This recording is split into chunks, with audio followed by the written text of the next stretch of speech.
Good day to all employers. I'm Elmobel, 37 years old, single. I have 2 years experience as a gardener, farming. I'm dedicated to this work, hardworking, honest. I'm willing to learn the task you give me. How many helpers in your employer's house? They have to, Do you like babies? yes ma'am.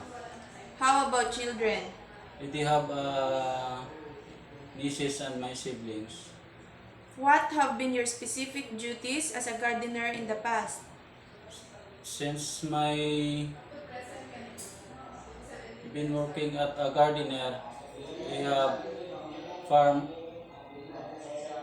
we have digging, watering, seedling, mulching, and additionally cultivated soil to beds and to safety a plant to spraying pesticide.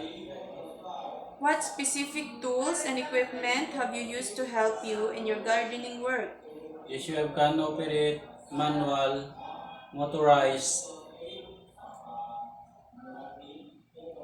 lawn mowers, trimmers, and What is your message to your future employer?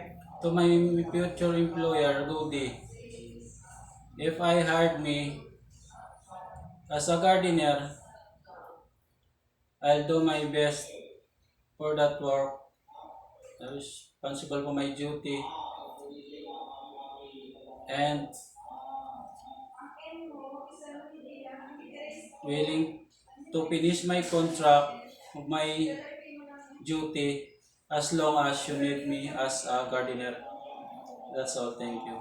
God bless.